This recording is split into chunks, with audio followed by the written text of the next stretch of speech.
The throne room was silent. Not the silence of reverence, the silence of fear. Every elder, every lord, every silver-haired councilman who had ever sat in judgment of her stood now with their eyes cast down, their hands trembling at their sides. They could not look at her, not because she was terrible, not because she was frightening, because she was right. Nerys stood at the center of the hall she had once been dragged out of, screaming, begging, clinging to the door frame with both hands, while they pried her fingers loose one by one. She had been 17.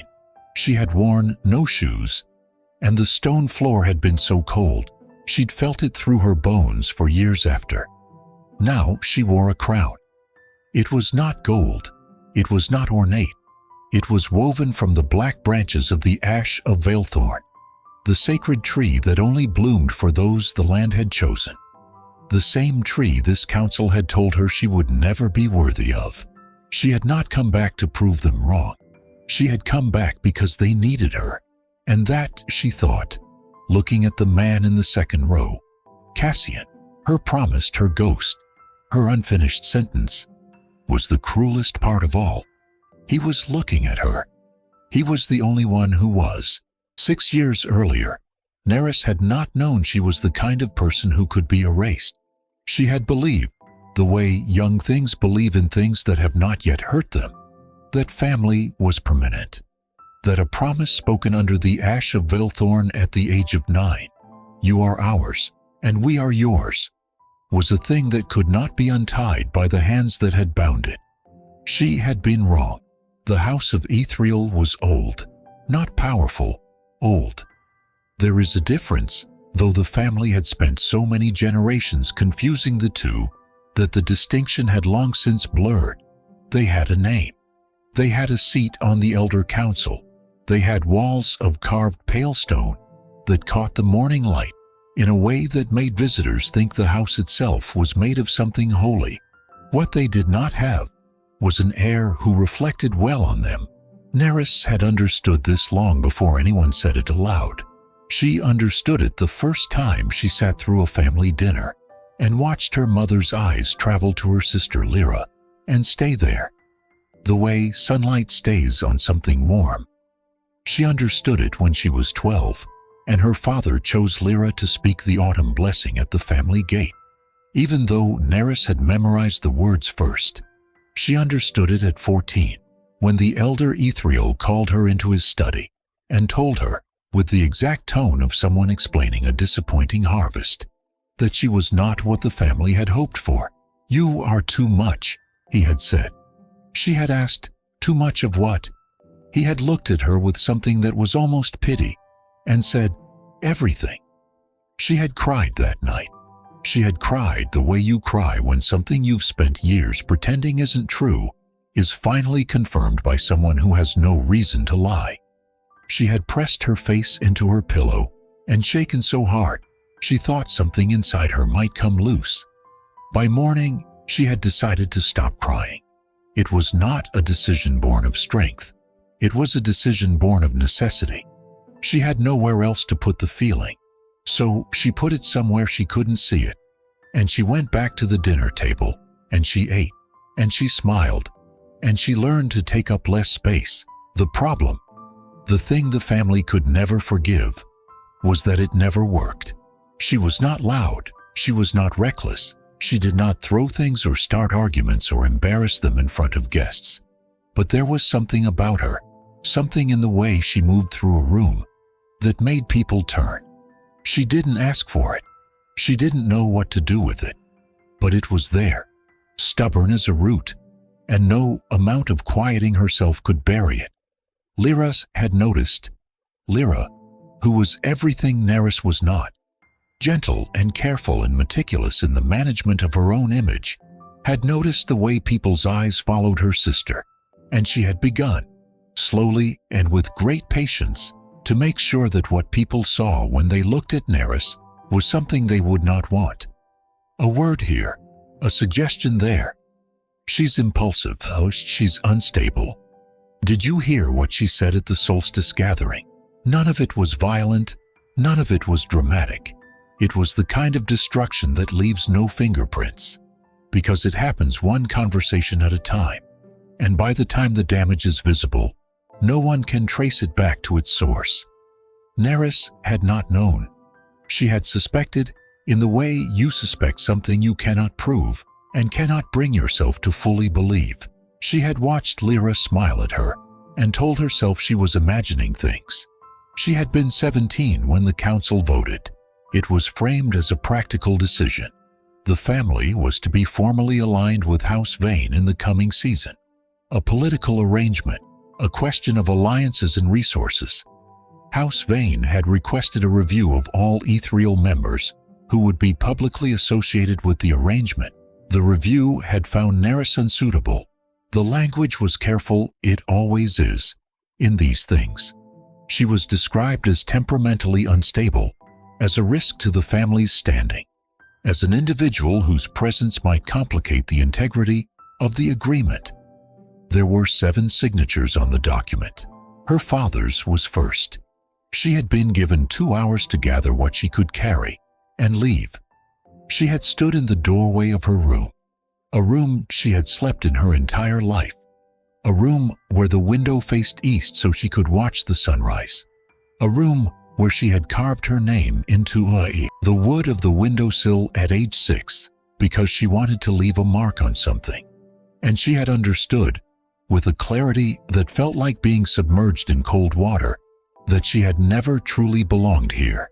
She had taken 3 things: a cloak, a knife her grandmother had left her, and the memory of Cassian's face the moment he'd heard what they were doing. He had not stopped them. She had told herself she understood why. She had been telling herself that for 6 years. She had walked for 3 days before anyone found her, or rather, before they found her. The Vale Riders did not announce themselves. They did not carry banners or issue warnings. One moment the road through the Mirewood was empty, and the next there were 7 of them, riders in dark traveling cloaks, their horses moving with the particular silence of animals trained for discretion. Their leader was a woman named Sael. She was older than she looked and younger than she sounded, and she had the kind of stillness about her that made you feel like you were the one moving too fast. She had looked at Nerys, cold, walking, alone, 17 years old with a bruise on her jaw from where she'd hit the doorframe when they'd pulled her out, and said very simply, "We've been watching your family for a long time. We watch everyone on the council, and you are not what they told us you were." Nerys had said nothing. "We represent the Merath," Sael had continued, "a coalition of houses across the northern territories. We are not a secret society. We are not a rebellion. We are simply a group of people who believe that the old families have spent too long deciding who is worthy and who is not. Why are you telling me this? Because in 3 years, there will be an election for the seat of the Northern Throne, and we need someone to hold it." Nerys had laughed. It was not a happy laugh. It was the laugh of someone being handed a map to a place they've never heard of, and being told it's their home. "You don't know me," she said. "We know you were expelled from your family at 17, with no explanation given to the public. We know your sister spent 2 years quietly undermining you. We know your father signed your name off the family registry before you were out the door. And we know that despite all of this, you have not done a single thing that proves them right." She had stared at the woman. "You're not here to rescue me," she said finally. Sael had smiled, just slightly. "No, we're here to offer you something more useful than rescue, which is a reason to survive this." That night, sitting in the warmth of a rider's camp with food in her hands for the first time in 3 days, Nerys had made a decision. Not a dramatic one, not a declaration, just a quiet internal turning, like a compass needle finding north after a long time spinning. She would not waste this. She did not know yet what this was. She did not know what the Merath intended, or what a Northern Throne required, or whether she had anything inside her that resembled leadership. She did not know if she was brave enough or strong enough or whole enough to become anything other than what her family had named her. But she knew one thing. She knew what it felt like to be told you were nothing. And she thought, sitting in the dark, listening to the fire, that if she ever had the chance to make sure no one else felt that way, because of the ethereal family or any family like them, she would take it, even if it cost her everything. What she did not know, what she could not have known, sitting there with ash on her boots and fury in her chest, was that Cassian had spent the last 3 hours riding hard through the Mirewood trying to find her, and that he had missed her by less than a mile. He had stood at the crossroads where the rider camp's tracks disappeared into the dark, and he had looked at the empty road for a long time. Then had turned his horse around and ridden home, not because he wanted to, because he did not know what he would say if he found her, because he was 17 and afraid, and had already made the choice that would cost him everything, and did not yet understand the full weight of it. He would spend 6 years learning that weight, 1 year at a time. The Nerys did not make things easy for her. They were not unkind, but they were deliberate. Every resource they gave her came with an expectation. Every lesson came with an assessment. Every comfort came after it was earned. She learned to read 5 regional dialects of High Elvish. She learned to negotiate, to arbitrate, to sit in a room with people who despised each other and find the sentence that would make them both feel heard, without giving either of them what they wanted. She learned to ride without stirrups, to track through snow, to sleep light and wake fast. She also learned to be alone. Not lonely, there is a difference. Loneliness is passive. It happens to you. Aloneness, she discovered, could be chosen, could be protective, could be the difference between surviving something and being consumed by it. She was 19 when she met Corin. He was a Nerys strategist, 10 years older, sharp-edged in the way that people are when they've seen too much too young and decided that caring is a liability. He was also, against his apparent will, one of the most decent people she had ever encountered. He had taught her the strategy of governance, not politics. She'd been learning that for 2 years. Governance, the actual architecture of a system that serves the people living inside it, rather than the people managing it from above. The families think power is about being seen, he had told her once, leaning over a map covered in annotations neither of them had written. They spend their entire lives performing authority. But real authority is quieter than that. It's what happens after everyone's gone home. She had thought about her father, about his carved stone walls and his morning light. Performing, she'd repeat it, every single day. And the people around them spend their lives deciding whether to applaud or to look away. He had glanced at her. You were never willing to do either. That's why they couldn't keep you. She had not cried. She was past crying about it by then. But something had shifted. Not the wound itself, but her relationship to it. It had stopped being something that defined her and started being something that had redirected her.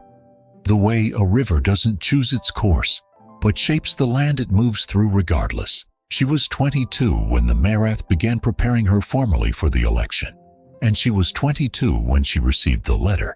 It arrived without a seal, no house marker, no formal address, just a piece of pale gray paper, the kind used in the Eastern Territories, folded twice and left with the courier without explanation. Inside was a single line of handwriting she had not seen in 5 years. I should have stopped them. I know that is not enough. I am not asking you to forgive me. I only want you to know that I knew, even then, and I chose wrong, and I have not forgiven myself for it. No signature. She had recognized his handwriting the moment she unfolded it, the particular way he wrote the letter E, slightly open at the top, like a question. She had spent 9 years sitting across from him at family gatherings, watching him write notes in the margins of council documents, memorizing that handwriting without meaning to. She had stood in her room in the Nerys' northern house, holding that letter, and felt something she had spent 5 years trying not to feel. Not forgiveness. Not yet. Maybe not ever. But the knowledge that she had not imagined him. That the boy who had looked at her across a doorway, as they pried her fingers loose from the frame, who had stood there with his hands at his sides and his face the color of winter sky, had not been unaffected. She had folded the letter and put it in the pocket of her cloak. She had not written back. She had carried it for years, taken it out sometimes in the dark of difficult nights, not to read it. She had memorized the words almost immediately, but simply to hold, to feel the weight of it in her palm and remind herself that grief was not the same as weakness, and that carrying something did not mean you were trapped beneath it. If you're still here with me, subscribe to Elf Stories. There are many more unforgettable tales waiting to be told. The election was not what she had expected. She had expected a fight, open opposition, people who would stand in front of her and say, plainly, that she was too young or too unknown, or too much of what she'd always been told she was too much of. What she got was something more insidious. She got smiles. The lords of the Northern Coalition received her with warmth, with hospitality. They offered her seats at their tables, tours of their estates, carefully worded expressions of support that meant nothing and could be walked back in an afternoon if it became politically convenient. They asked about her time with the Merath. They complimented her education. They did not, in any explicit way, oppose her. They simply waited for someone else to do it. That someone turned out to be Lord Ethriel. Her father arrived in the Northern Territory 3 weeks before the election with Lyra at his side, and a delegation of 7 that he introduced as concerned members of the Traditional Council, a phrase designed to sound moderate, while signaling to anyone who understood the language that he intended to do damage. Nerys learned about his arrival the same way she learned most things in those years, through Corin, who had a network of sources so extensive she had stopped asking how he knew things and simply accepted that he did. "He's calling it a pastoral visit," Corin said, without looking up from the papers he was sorting. "He has meetings scheduled with 4 of the 6 houses you're currently in talks with. What's his angle? Family concern. You know how it goes. He's not opposing your candidacy. He's simply worried about you. He wants to make sure the houses supporting you know who they're dealing with." A pause. "He's brought documents?" She had been very still. What kind of documents? Corin had looked up then.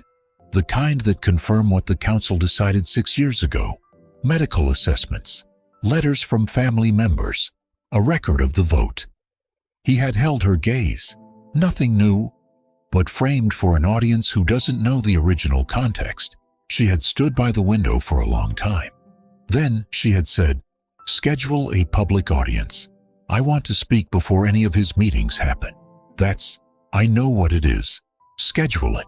The audience had happened in the Great Hall of the Vile Territory's Administrative House, the closest thing the North had to a formal civic gathering space. She had not prepared a speech. She had not brought notes. She had stood in front of 40 people and said very simply, "You are going to hear in the next few days that I am unstable, that I am a risk, that the family that raised me had reasonable cause to remove me from their registry. I am not here to argue with that account. I am here to tell you what I have done with the years since." She had spoken for 20 minutes. She had not performed. She had not apologized. She had not asked anyone to feel sorry for her. She had simply told the truth. And in the telling, something had happened that she had not anticipated. The room had changed. Not loudly, not dramatically, but she had watched, with the precision of someone trained to read rooms, as the expressions of the 40 people in front of her shifted one by one, from polite attention to something more genuine. Not pity, not sympathy, something more like recognition, like watching someone else do the thing you've always been afraid to do. Afterward, walking alone down the corridor, she had thought about what Corin had said to her years ago. Real authority is what happens after everyone's gone home. She had understood it intellectually then. She understood it in her bones now. She turned a corner and found herself 3 feet from Cassian. She stopped. He stopped. The corridor was empty, except for the sound of the hall settling behind them. He looked exactly like she remembered, which was the first thing she noticed, and the thing she found most disorienting. She had spent 6 years assuming she had exaggerated him in memory, made him softer or more present. or more achingly familiar than he actually was. But he was standing in front of her and he was exactly as she remembered, and she didn't know what to do with that. "I didn't know you were coming," she said. "I didn't know you were here," he said. "I came with my father. He's part of the delegation." A pause. "I would have warned you if I'd known." "Would you?" The question landed harder than she'd intended. She watched him absorb it. He did not flinch. He did not look away. "Yes," he said, not defensive, not hurt, just certain. "I would." She wanted to believe him. That was the problem. She wanted to believe him with a force that frightened her, because she knew from experience that wanting to believe something was not the same as it being safe to. "Why are you here?" she asked. "Not in the north. Here, in this corridor." He was quiet for a moment. Then, "I heard you speak." "In the hall." Another pause. "I wanted to tell you that you were extraordinary in there, but I didn't know if you'd want to hear it from me." She didn't say anything. "You don't have to talk to me," he said. "I know I don't have the right to ask for that. I just—" He stopped. "Tried again. I just wanted you to know I was glad you came back. Whatever happens with the election, I was glad you didn't disappear permanently." She looked at him for a long time. "I almost did," she said. It was the most honest thing she had said to him since she was 17 years old, and she felt the weight of it the moment it left her mouth. The strange, dangerous relief of it. He didn't reach for her. He didn't try to close the distance between them. He just stood there, with his hands at his sides and his face the color of winter sky, exactly as she remembered. "I know," he said quietly. "I know you almost did." She walked away before she could say anything else, but she did not sleep that night. She lay in the dark, in the small room they had given her in the administrative house, and she thought about the corridor, about the particular quality of his stillness, about the fact that he had said, "I would have warned you," with such simple certainty, the way you say things that are true without having to think about them. She thought about the letter in her cloak pocket. She thought about all the things she had never said. She was not afraid of him. She had been afraid of him once, afraid of how much she had felt, afraid that feeling it made her vulnerable, afraid that vulnerability was the same as weakness. But she was 23 years old now, and she had walked through the Mirewood in no shoes, and she had spent 5 years being shaped by people who believed in her capacity before she fully believed in it herself. And she was not the girl who had needed to take up less space anymore. What she was afraid of was simpler and more specific than that. She was afraid of being wrong about him, of opening a door and finding something other than what she'd believed was behind it. She lay in the dark and decided that she would not decide anything tonight. Tonight, she would let the question live without an answer. She was getting better at that. The election was 3 days away when Koren came to her room at midnight. She knew it was serious because he knocked. He never knocked. "Sit down," he said. She didn't sit down. "Tell me." He set a folder on the table between them. "We've had someone inside the ethereal delegation for the last week. Not officially. This is not sanctioned by the Merath. I did it personally because I had a feeling your father didn't travel this far just to hand out letters." She looked at the folder without opening it. "What's in there?" "A record of a negotiation that happened 6 years ago, 2 weeks before you were removed from the family." He paused. "Between your father and House Vane. That's not a revelation. The council review was the cover story." His voice was even, careful. The voice of someone who has decided that the truth must be said plainly, regardless of the impact. House Vane didn't request a review of all ethereal members. They requested you specifically be removed, because you were Cassian's promised, and Vane wanted the betrothal broken, so they could arrange a different match, one more favorable to their land agreements in the east. The room was very quiet. "Your father agreed," Koren continued, "in exchange for a significant transfer of resources and a guaranteed seat on the expanded council. The review, the documents, the vote, it was all constructed afterward. The decision had already been made. She heard the words. She understood the words. She felt them. Individually, the way you feel individual drops of rain, just before the storm breaks properly. Lyra's campaign against me, she said slowly, was also arranged. Your father asked her to begin it a year before the review. He needed the groundwork laid. Corin's expression did not change. She didn't need much convincing. Nerys sat down, not because she felt faint, because her legs had made a decision before her mind had finished processing. And she trusted her body's judgment in moments when her mind was too full to think clearly. Cassian, she said. Did he know? Corin was quiet for a moment too long. Corin, we don't know what he knew specifically, he said. What we know is that he received a letter from House Vane on the same day your father signed the agreement. We know the betrothal was formally dissolved by Vane 3 days before your removal. We know he did not contest it. She absorbed this in layers. She had spent 6 years with the image of Cassian standing in that doorway, hands at his sides, face pale. She had constructed explanations for his stillness. He was too young. He was afraid. He didn't know how to fight the family system. He felt guilty, as evidenced by the letter he'd sent her years later. The letter she still carried in the pocket of her cloak, like a splinter that hadn't been removed, because removing it would hurt more than leaving it. But there was a difference, she was realizing now, between not knowing how to stop something and knowing it was happening, and choosing to stay quiet. She picked up the folder. Inside was a copy of the correspondence, a timeline, a notation of the financial transfer, and at the bottom, separate from the rest, a second sheet in different handwriting.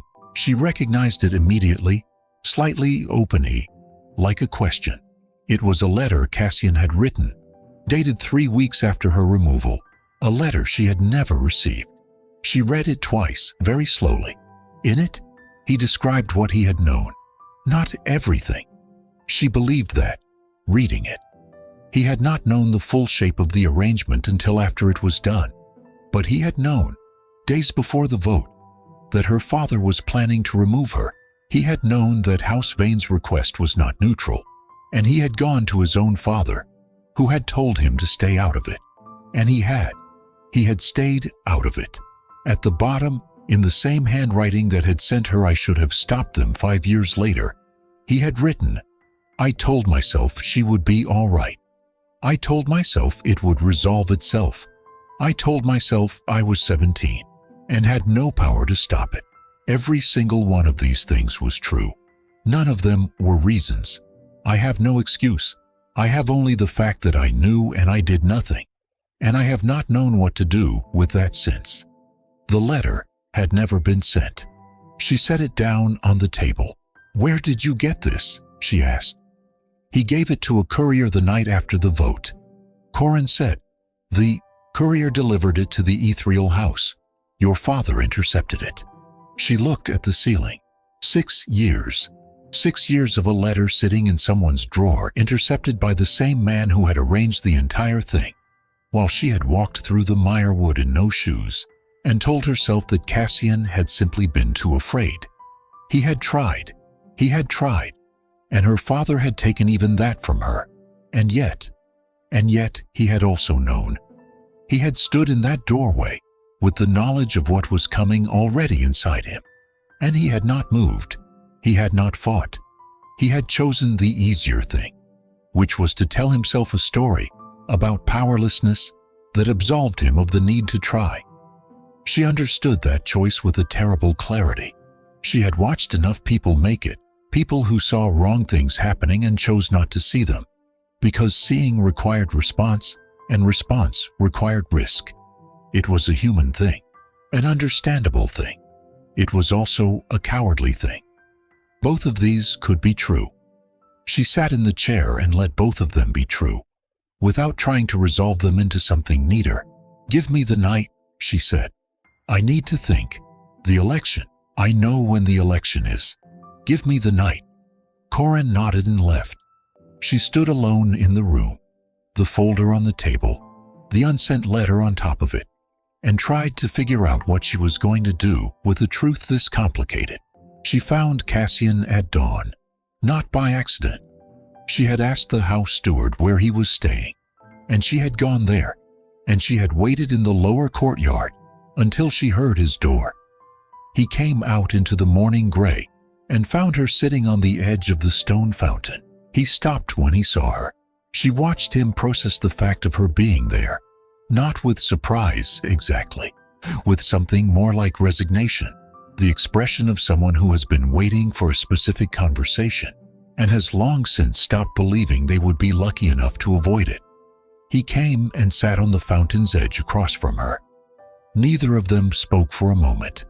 The early light was gray and thin, and the courtyard smelled like stone and the beginning of cold.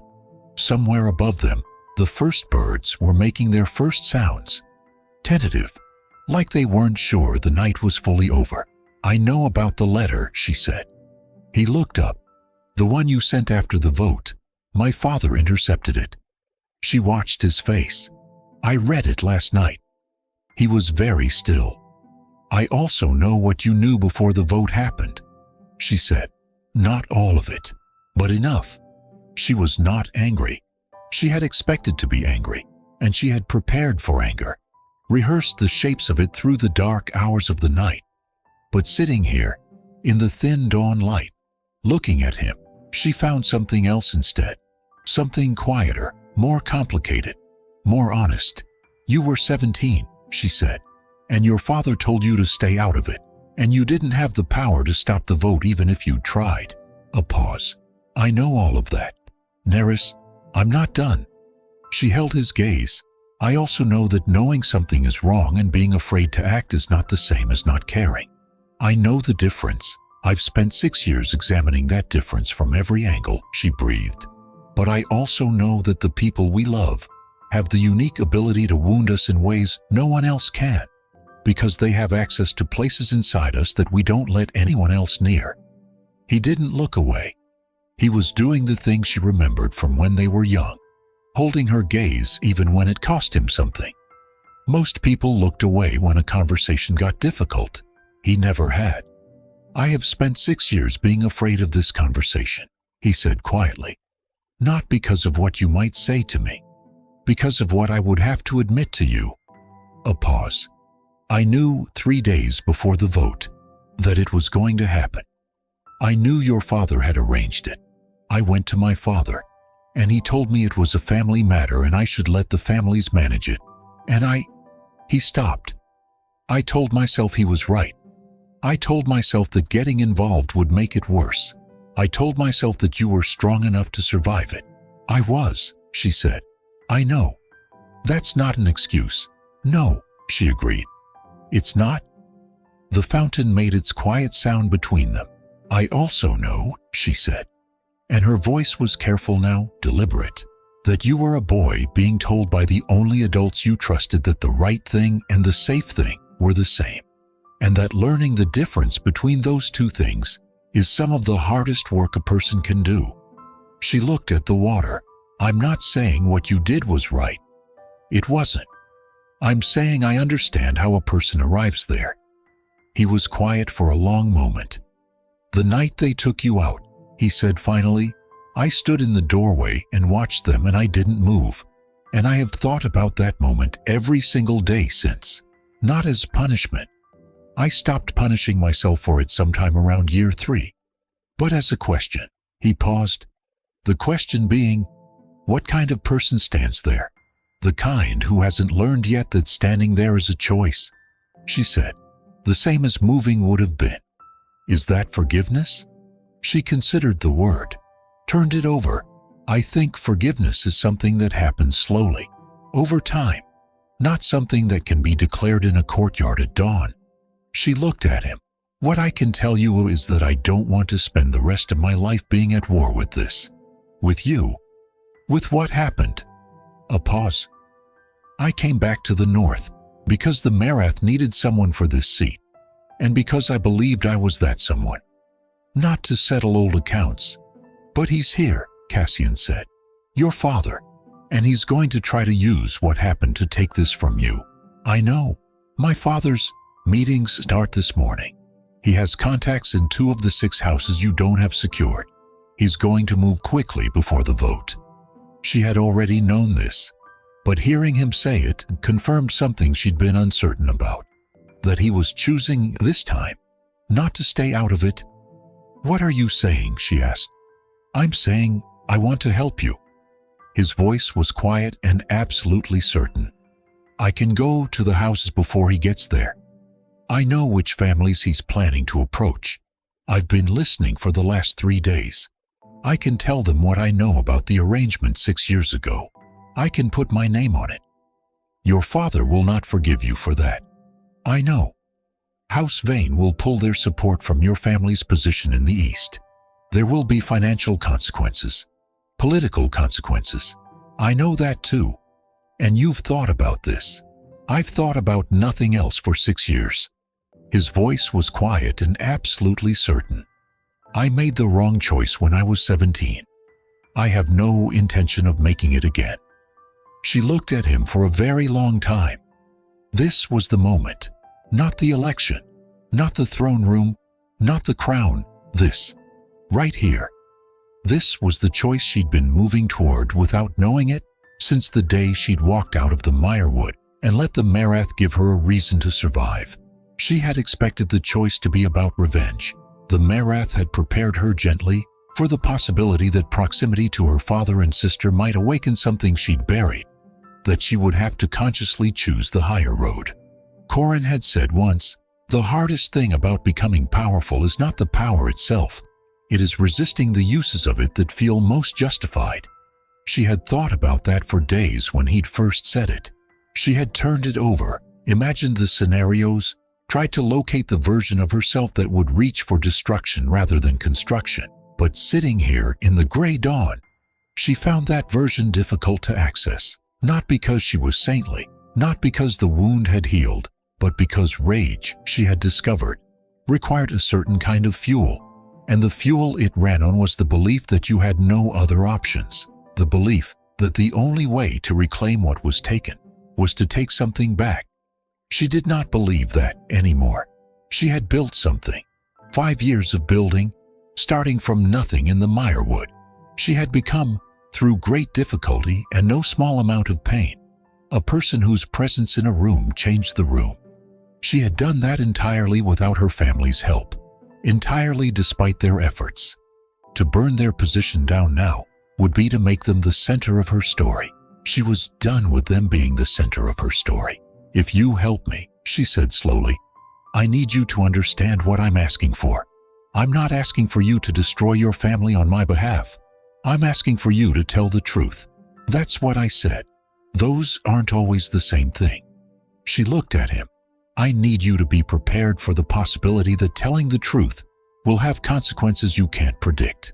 Not just political consequences, personal ones.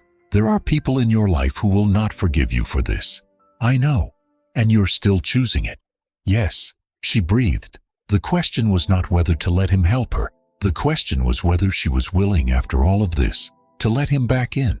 Not just as an ally, as something more complicated and more permanent than an ally. She had been carrying his letter for years. She had been carrying the space where her answer should have been for the same amount of time. What would helping look like, she asked, after the election, not just this week? He seemed to understand that the question was not logistical. "It would look like whatever you decided," he said carefully. "I am not assuming anything. I am not asking for anything in exchange for this. I am helping you because it is the right thing to do, and because I owe you the choice I didn't make 6 years ago." He paused. "Whatever you decide about us, I will accept. I want you to know that before you say anything. I am not doing this to earn something." She looked at the water for a long time. Then she said, "I don't know what we are yet. I know what we were. I know what we could have been. But 6 years is a long time. And I am not the girl you knew. And I need you to be honest with me about whether you know that." "I don't know the person you've become," he said. "I know you were someone worth knowing at 17. And I believe, based on what I've seen this week, that the years since have made you more so. But you're right. I don't know you." A pause. "I would like to." The words landed simply, without decoration, without performance. She sat with them for a moment. "All right," she said. Just that. Just the word, with all the weight it carried. He nodded. Once, like a person making a promise, they sat for another moment in the thin dawn light, not touching, not speaking. The fountain between them, the election 3 days away, and the whole long, complicated shape of what they were to each other, lying open like a question neither of them had answered yet, but neither of them intended to walk away from. Then she stood. "There's a meeting at the second hour," she said. "I'll need you in the room." He stood. "I'll be there." She turned toward the door, then stopped. Didn't look back. "Cassian." "Yes?" "The letter you sent me. The one my father kept." A pause. "I would have written back."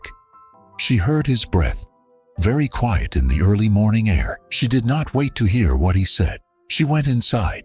She did not need to hear it. Some things do not require confirmation. They only require being said. The election was not a dramatic event. Most of the important things in life are not dramatic events. They are the accumulated weight of smaller moments. Each decision, each refusal, each choice made in the dark of a room with no one watching. And then a formal occasion where the outcome of those moments is announced. Cassian had gone that morning to 3 of the 6 houses her father had planned to approach. He had spoken plainly. He had put his name on what he said. He had not performed remorse, and he had not dramatized the account.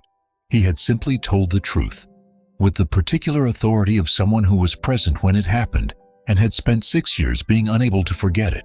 Her father had arrived at his first meeting to find the Lord already informed. He had called on Lyra in the corridor that afternoon. Nerys had not seen the conversation. She had heard about it secondhand. A brief, quiet public exchange in which Lyra had finally said clearly and in front of witnesses that the family account of events was incomplete.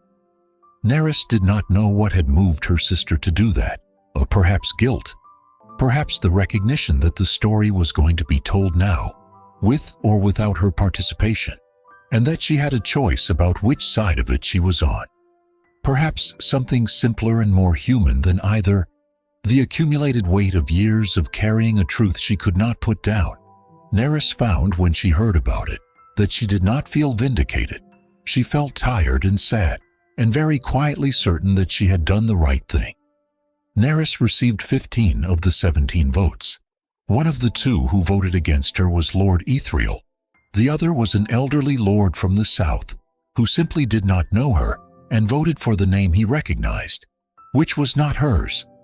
She stood at the front of the room and listened to Sael read the result, and she felt, not triumph, not relief, something quieter and stranger than either. She felt correct, like a word that has been spelled wrong for years, finally set right. The throne room was the last place she went, not on the day of the election, not in the first week, when there was too much to arrange, too many conversations to have, too many people to meet with who needed to see her face and hear her speak before they would believe she was real. She went on an ordinary morning, 3 weeks after the vote, alone. The hall was empty. The light came through the high windows at an angle that turned the stone walls pale gold. The seat at the center was carved from the same dark wood as the council desks she'd grown up watching from a distance, but older.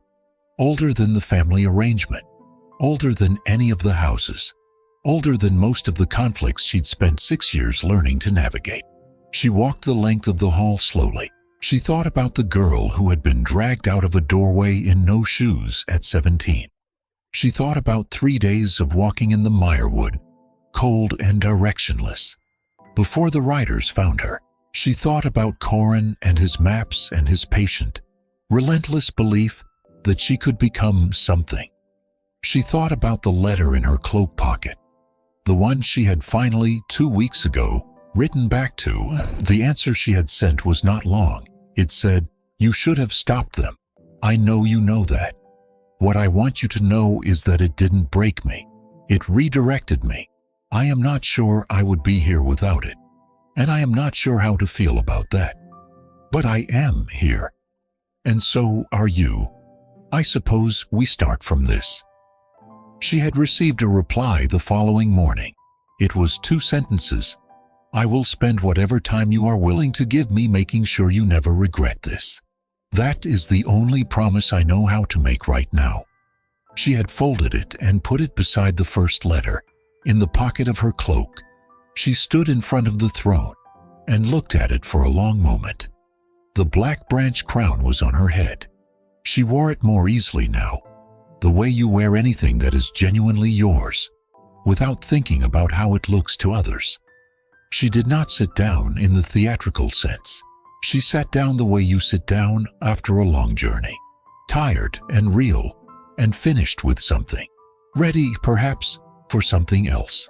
Somewhere in the administrative house behind her, Cassian was in a meeting she had not asked him to attend, but to which he had gone anyway, because he had been attending meetings on her behalf for 3 weeks, quietly and without announcement, the way you tend to something you have no right to, but can't stop caring for. She was going to have to figure out what to do about that. Not today. Today, she sat in the throne room of the Northern Coalition, in the early light, and felt the particular peace of someone who has become, through great difficulty and no small amount of pain, exactly who they were always going to be. The best answer to rejection, it turned out, was not revenge. It was not triumph either. It was simply this: becoming so undeniably, irreducibly yourself that the people who told you that you were nothing have to sit with the knowledge of what they threw away. She had not come back for them. She had come back because the North needed her, and because, she thought, looking at the pale gold light on the walls of the hall where she had been told, at 17, that she would never belong. She was not done yet.